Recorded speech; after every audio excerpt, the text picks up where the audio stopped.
We continue our look at the top quarterbacks in this year's draft class with an in-depth look at Washington's Michael Penix Jr.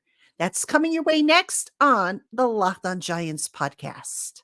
You are Locked On Giants, your daily New York Giants podcast. Part of the Locked On Podcast Network, your team every day.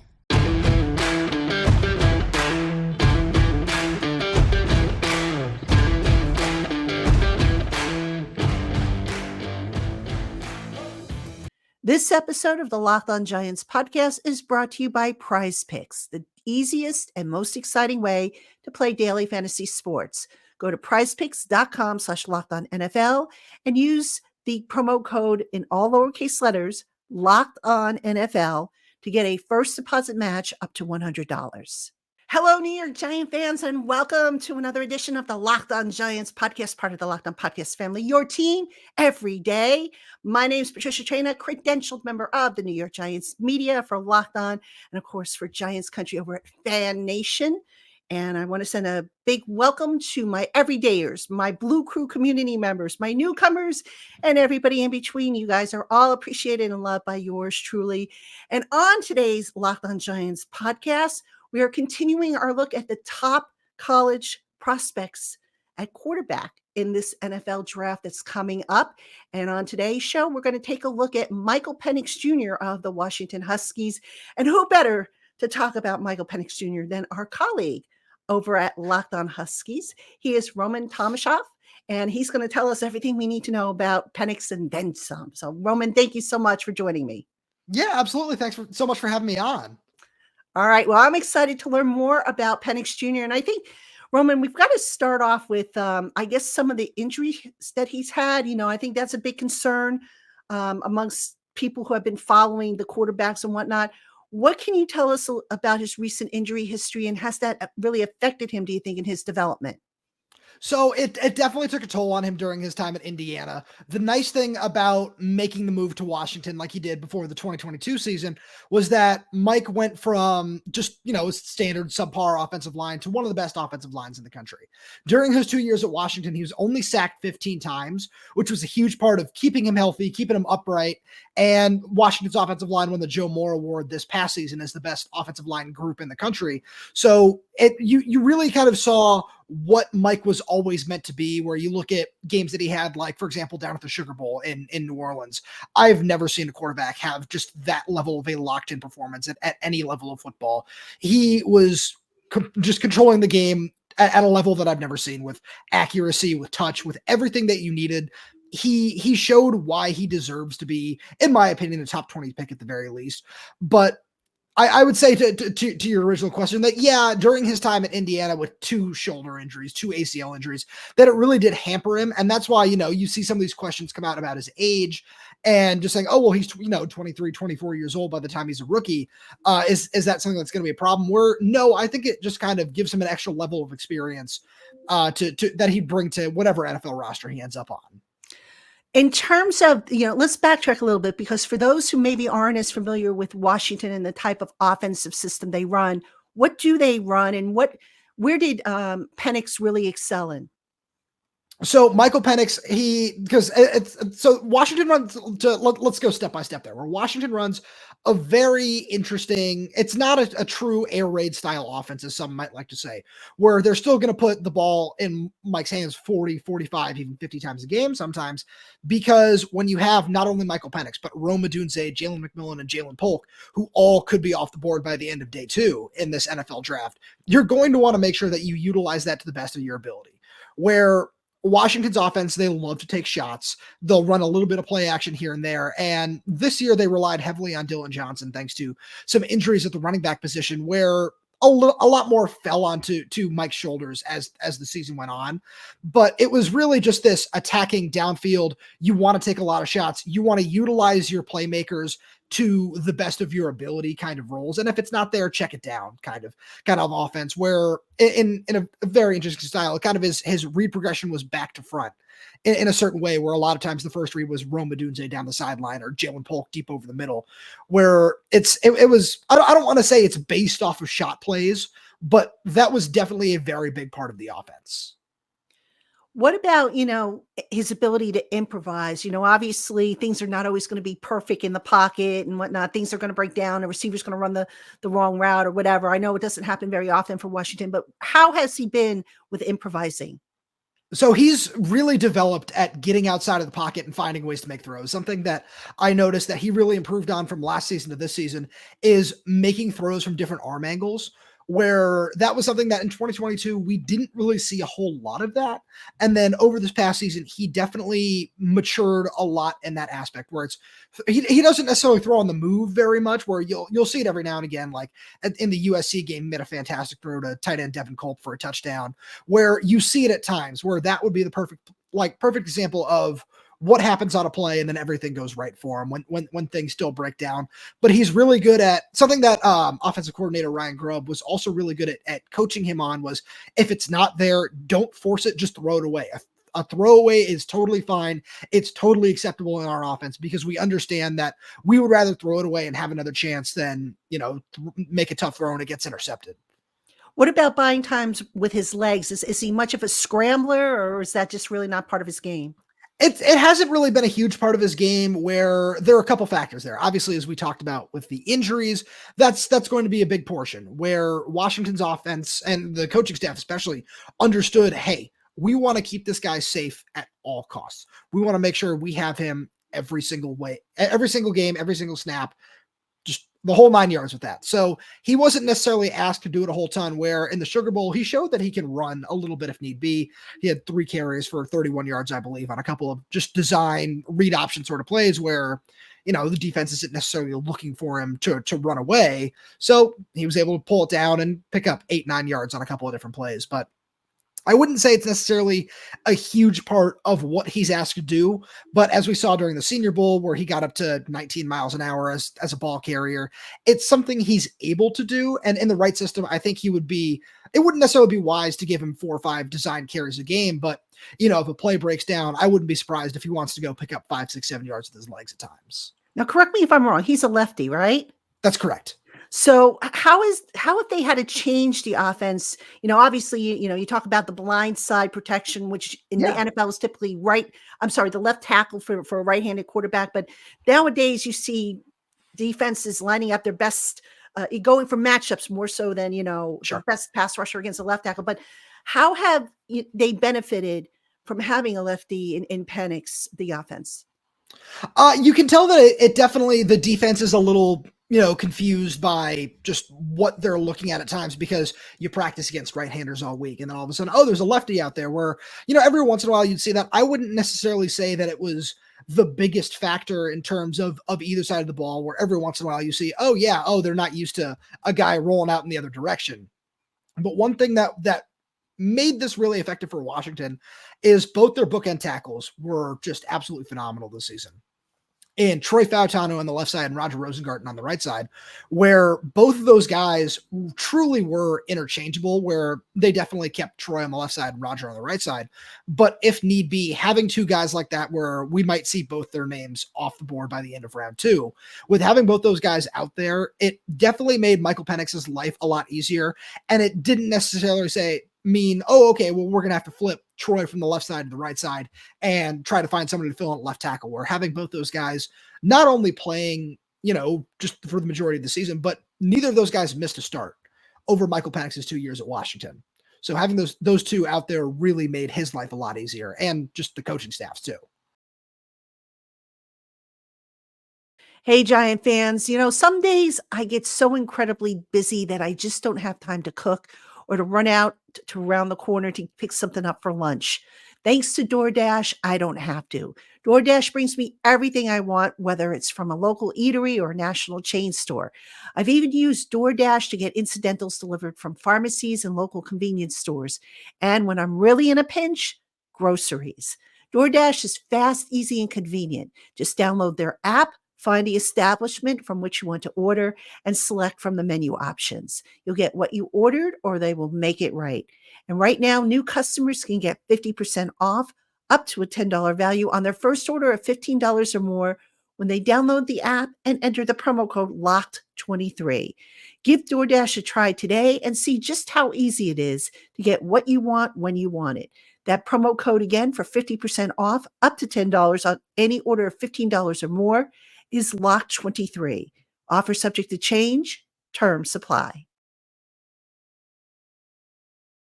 Hey, Giant fans, quick withdrawals, easy gameplay, and an enormous selection of players and stat types are what makes Prize Picks the #1 daily fantasy sports app. But did you also know that Prize Picks offers a reboot policy so that your entries stay in play even if one of your players gets injured? That's right. Now you don't have to worry if your football and basketball players exit the game early only to return later on because that player is rebooted. That makes Prize Picks the only daily fantasy sports platform with an injury insurance policy. Prize Picks gives you the chance to pick combo projections across football and basketball from the Specials League that was created specifically for combo projections featuring 2 or more players from different sports or leagues. Prize Picks is so easy to play. Just pick 2 or more players, predict their stats, and sit back and see how they perform. And best of all, it takes less than 60 seconds to make an entry. So what are you waiting for? Go to prizepicks.com/LockedOnNFL and use the promo code LockedOnNFL for a first deposit match up to $100. That's prizepicks.com/LockedOnNFL, and that promo code is LockedOnNFL for your first deposit match up to $100. Prize Picks, daily fantasy sports made easy. All right, Roman, let's talk about some of the intangibles that Penix brings to the table. First off, what is he like in the locker room? What kind of teammate is he? Mike is a fantastic leader. You will never hear a bad word about him from anybody that you talk to, whether it be the coaching staff, whether it be the players, whether it be us members of the media as well, where he's a really respectful kid. He takes the lead by example, I would say, where he's not necessarily the most vocal guy. As 2023 went along, he definitely kind of fell into some habits in interviews in terms of being, a future NFL quarterback where he's not going to give you too much. But you can just see from the way his teammates interact with him and the way he is just around them that they are all drawn to him and they would all go to war for this guy any day of the week. One of my favorite clips that a friend of mine pointed out that went viral on Twitter after the first Oregon game is when Oregon was driving down the field with less than 6 minutes to go. Michael Penix and Jalen McMillan are sitting over on the sidelines, and Michael Penix was freestyle rapping about making the comeback that then he went out there and did in 2 plays. So he's just that kind of guy where he's got that moxie. He's got that confidence in him where if a big play that needs to be made, Michael knows that he can make that play. What about, you think of the New York market, it's a big market. It can eat a person up alive. What about his temperament? How do you think he might do in the New York market if he were to land here? I think that the New York market wouldn't necessarily be a huge challenge for him, where he's somebody who he's very reserved in terms of his personal life. He's not, this big flamboyant, going to go all out on anything kind of player where he works really hard. And one thing about Mike is overcoming all the injuries that he has in his career. He understands what it takes to get to that point where he's not somebody who's ever going to see his name caught up in the headlines for the wrong reasons, where he's done some really great charity work with Kenny Mayne, and he's done all these other things to just kind of say, all right, this is the kind of person that I am off the field. And no matter what market, even the New York market wouldn't necessarily sway him from what it is that makes him who he is. When you look at the injuries that he's had, what kind of development have you seen in him as far as how he maintains his body now and maybe changes that you've noticed that have helped him in his game? So I think one of the biggest changes that he was able to go through was actually just making the move to Washington, where when he came in with Coach Kalen DeBoer, one guy that was really important for DeBoer to bring in was strength coach Ron McKeefrey. And Ron McKeefrey is widely regarded as one of the best strength coaches in college football. He turned down pro jobs. He turned down professional baseball jobs as well to stay with Kalen DeBoer at Washington.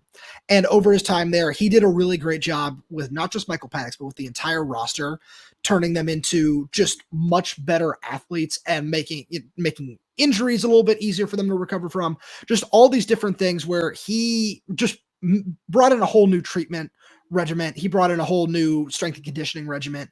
And we saw this year was a little tough where we saw a couple guys go down with season-ending injuries before it even began. But as the season went along, you saw Washington just continue to hang tough and continue to be an incredibly physical team, which didn't necessarily seem to affect their bodies too much, even playing in a 15-game season this year. At the next level, I'm sure there's going to be something that the coaches are going to work with him on. Where do you think he needs to really beef up his game when he gets to the NFL? So one thing that shows up a lot on tape, and it's not necessarily so much a product of him that it is of the system, is he needs to be better about working over the middle of the field. Where the way Washington's offense was utilized, and especially this year, where they were without Jalen McMillan for nearly 2 months, Mike, he didn't necessarily avoid the middle of the field, but the way plays were called and the way certain things were drawn up, he wasn't asked to utilize it a whole ton. And it's something where when you have guys like Rome Odunze and Jalen Polk on the outside, who you throw it up and it's not really a 50-50 ball, more often than not, you're going to see them come down with it. You don't necessarily have to worry about it too much, in fairness. So that's something where at the NFL level, you're going to need to get much stronger over the middle. There's an old saying that we talk about. I'm sure you talk about it also at the college level, that you can either win with a guy or in spite of a guy. Which side of the fence does Michael fall on? Mike is you can win with this guy, because we just saw him transcend the offense at so many different times, where having somebody like Rome Odunze, who made so many plays this year, is fantastic. But he doesn't make some of those plays without Michael Penix throwing him open at times, where there are some plays where it's, oh, wow, Rome Odunze went up and made a fantastic grab there. But there are some where it's, wow, Michael Penix threw a fantastic ball. And we saw that at so many different points this year. The first Oregon game where he had to lead that comeback with under 2 minutes to go. The second Oregon game, Washington State, Oregon State, where there are so many different times this season where Michael has been the guy to help lead a comeback, where he has been the one to spark that with a fantastic throw, with just being who he is on the sideline. There are so many different things that you can point to and just say Michael Penix is somebody that you can win because of. In terms of, the core traits of a quarterback, you talk about processing, which is a big thing. Processing what you see before the snap, processing what you see after the snap. How is he in both of those areas? So I think that he's gotten a lot better at that over time. And I think that Mike pre-snap, he gets a lot of help from sometimes the offense that Washington runs, where there's so much pre-snap motion involved, where sometimes it becomes really easy for him to point out and identify things. And I know, obviously the NFL runs a whole lot of motion as well, but I would say that that's something that's helped him out, where post-snap, he does a really good job of identifying coverages. But at the same time, one thing that I've noticed from him over the last couple of years is there are some times where he'll identify the correct defense post-snap, but will become somewhat overconfident in his arm. And a couple of great examples that I can point to are from the 2022 film, where being against UCLA and against Oregon being the two big ones, where he identified, the Oregon one is one of my favorites to identify the positives and negatives of Michael's arm strength, where there's a play where he shoots it over the top of a linebacker into one of the tight ends for 10, 12-yard gain. Identifies the same defense later on. I believe it's on the next drive, but it's down a lot closer to the end zone. So the defense is a lot more compressed. He sees the same thing, makes the same throw, but there's a linebacker sitting right there. But he just has a little bit too much confidence in his arm, where the reads are usually correct, but every once in a while, he'll just try to force a ball where it shouldn't be. So he's a bit of a risk taker, you would say? He's definitely a risk taker from time to time, where a lot of times it pays off for him because of the touch he has, because of the arm strength that he has. But every once in a while, you'll see him make a throw and it'll be like, oh, well, it turns into an interception. You say, why did he make that throw? And you go back and you watch it on film. You say, oh, okay, this is probably what he sees. And you can usually chalk it up to something that he saw earlier in the game as well. Now, normally I don't like to do pro comparisons because I don't think they're totally fair to these young prospects, but to give Giant fans an idea of who he might compare to, even if it's just like a variety of quarterbacks, whose game would you say Michael's mostly resembles? So this is really tough, especially being a left-handed quarterback. I feel like he gets pigeonholed into a certain just category sometimes, where it's, oh, well, is he Tua or is he Steve Young? Which is ridiculous, because that's not at all where I'd go with this. I'd actually go with somebody who wears the same jersey number as him. I'd go with Matthew Stafford personally, where he's a gunslinger. He's a risk taker, where a lot of times you're going to say, wow, that was an incredible throw. And sometimes you're going to look at the throw that he made and just say, oh, I see what you did there. It didn't necessarily work out the way that you wanted it to. and especially when he has the right support around him, which is something that when I look at where he's going to go in the NFL draft is my number one thing for him is he going to have a good offensive line? Is he going to have a solid at best receiver core where it doesn't necessarily have to be top tier like it was at Washington, but if it's somewhat middle of the road, like we saw with Matthew Stafford for so much of his time in Detroit, where it was never elite, having Calvin Johnson always helped things. But when you saw him go to a system that truly fit him in Los Angeles, you saw what he turned into, where I would say that that's what I think Michael Penix should be, just kind of at his peak at the NFL level. Sometimes quarterbacks tend to favor one or two receivers, their go-to guys, if you will. And I would imagine, Washington has a couple of good, very good receivers there. Did you notice that evolve in Michael's game, or is he the type who, was just as comfortable throwing to maybe the wide receiver 5 on the team as he was the wide receiver 1? Oh, absolutely. He's the kind of guy where he'll always look for who's open, where there are certain plays where it's going to be, all right, I'm going to chuck it up because I know Rome Odunze can come down with this ball. But there are a lot of times where you see him work in whoever it might be, the tight ends, the running backs, Giles Jackson, the wide receiver 5 this past season, where he'll work in everybody to a certain extent, where there were a lot of games last season early on where he'd complete passes to 8, 9, sometimes 10 different receivers over the course of a game. So yeah, Rome Odunze is always going to find a way to get 6, 7, 8 catches, but he's not afraid to spread the ball around. If you're building an offense around Michael Penix Jr., what are some of the elements that are just non-negotiable you've got to have in order for him to be successful? The first thing is a strong offensive line. It is I would say there's a very significant gap between one and whatever the next thing would be, because getting a strong offensive line is going to be far and away the biggest issue for him. If you can find a strong line, he's going to find a way to succeed. And then I would say the second thing would probably be a reliable number 1 pass catcher that he knows he can turn to if things break down. And then right behind that, I would say is a strong play call, where having a running game would be nice, but we saw Washington's run game struggle at points early on the season. And Mike was able to just kind of look at that and say, yeah, it's fine. I can still go out and find a way to make this work. So just finding somebody who's going to put him in the best position to succeed with a really strong offense. Those would be probably my top 3 things in order. What about for the system? You mentioned, I think earlier, that they sort of run kind of like an air raid system. I mean, what kind of offense would you say? Pro style? I mean, spread. What do you think he would best excel in at the next level? I think putting him in a spread offense would probably be best, but in terms of everything that he's learned over his time at Washington, I would be confident to put him anywhere, because with Washington, it's not that true air raid where they're still willing to give it up to Dylan Johnson, was the running back for the majority of this year, 20, 25 times a game, where that's still okay. That's still a big part of this offense, but he did run just out of the gun mainly. So I would say that the spread would work best for him, but I wouldn't have any questions about him translating to any offense, really.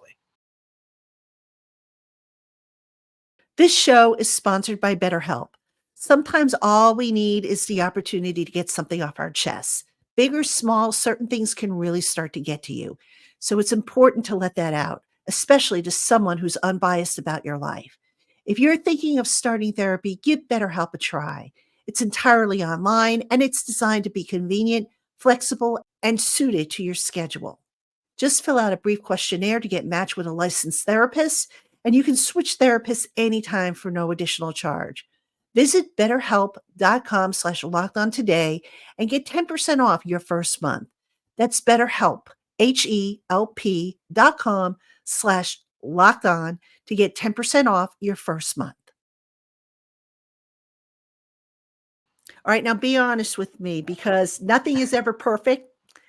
What concerns would you have with Michael making the jump from college to the next level for his first season? It comes back to the offensive line again for me, where having that offensive line at Washington helped, I wouldn't say cover so many issues, but made his life so much easier. Where, let's talk about the Giants, for example, where I would have a lot of concerns about that in particular, where we've seen his body break down before. We saw what happened in the national championship game when he was getting hit over and over and over again. It looked like his rib was bugging him there towards the end of the game, where if that's the kind of system that he gets plopped into, where, you look around at some of these other offensive line, like the Chicago Bears. I was doing a show with somebody that covers the Bears the other day, where it's the same kind of thing, where it's if Michael is not in a position where he's going to have a competent at best offensive line around him, where it's at the very, very worst middle of the road where he's going to have a couple seconds to throw the ball, I would have some concerns. Everything else outside of that, I think that he's very capable of figuring it out. Realistically speaking, if he were to be drafted by the Giants or any team for that matter, is he a day one starter? Or do you think he would need a little bit of a transition period to get up to that point? I think it's so if let's say because I have a couple of fits for him in mind where I think he'd fit best with the Minnesota Vikings. That's one that I'm really eyeing personally.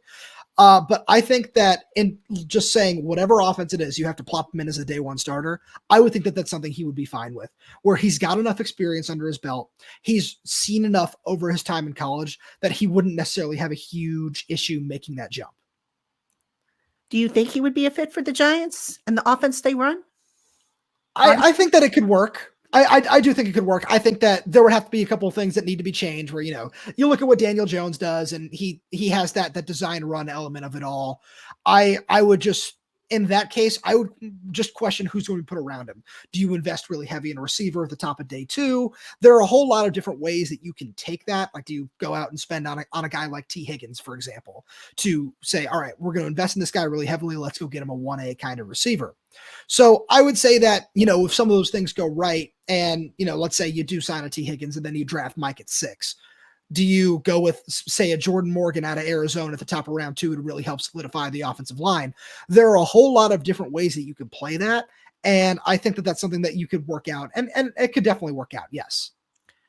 I don't remember if you covered this, so I apologize if I repeat this, but did they do a lot of RPOs and zone reads in Washington for him to run? They definitely did. They do it in their own kind of interesting way where a lot of the RPO stuff that Washington liked to run would have a wide receiver screen involved, which is really interesting, where Dylan Johnson this year, he was fantastic. He racked up over 1,100 yards, and the RPOs that Washington ran, one example that they had was in the Sugar Bowl where they had a kind of a triple read RPO where it had the run option. Mike had his own run option, was the one he took a couple of times. And then there was also a screen waiting out on the perimeter. So they definitely ran that. And that's the nice thing where you ask if, he progressed really well as a day one starter, if you could do that, where Ryan Grubb threw so many complex things at him as just saying, all right, I trust you as a 5th and 6th year senior to be able to run this effectively. And he did it all very well.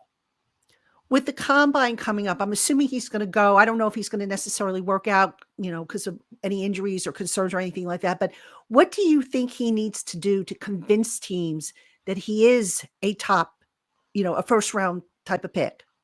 I think it's just making sure the medicals are okay. We've seen some reports coming out in recent days that they check out, but getting that final say, because we all know we prop up the combine as we have for so many years now.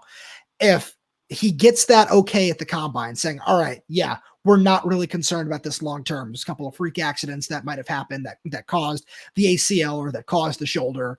If he gets that thumbs up, I think that there's no question he should be at least a top 15 pick. And then final question for you. I always like to ask this because I like to learn more about the person as well. What's something you can tell us about Michael Penix, that maybe isn't as well known outside of the Washington community? So I think one of the best things that I like to point to is it goes back to him as a teammate, like you asked earlier, where I remember it was after the Tulsa game this year. Washington blew out an inferior opponent, as most FBS teams do early on in the season. And so we asked Michael, who threw 5 touchdown passes that day. So what was your favorite throw of the day? It was like just a favorite touchdown, favorite play, whatever it might have been. And he said, yeah, when Dylan Morris, the backup, came in and threw a touchdown. That was my favorite play of the day. So that's just the kind of kid that he is. He's fantastic. And whatever NFL team ends up with Michael Penix is getting just a truly fantastic individual. Sounds like a really good individual too. I mean, it's going to be interesting to see how the quarterback board falls. And, I don't know if Penix, I don't think he's being mentioned right now as the top 3, but certainly he's in that next tier, I would think. Definitely, where it's at the Williams, May, Daniels mix. And then, you can kind of feel about how you will about Penix, Nix, and McCarthy. Right. It's going to be interesting to see. I mean, because how we see the draft board might not necessarily be how the NFL community sees it. So maybe we'll get some hints on that when the combine starts later this month. Roman, appreciate you coming on with me. He is Roman Tomashoff. He is the host of Locked on Huskies, does a great job covering Washington. He is on the ground, boots on the ground. So do check him out. Check out all our college hosts because they are just invaluable sources this time of year as we learn more about these draft prospects. For Roman Tomashoff, I'm Patricia Traina. Giant fans, we will see you tomorrow on an all-new Locked On Giants.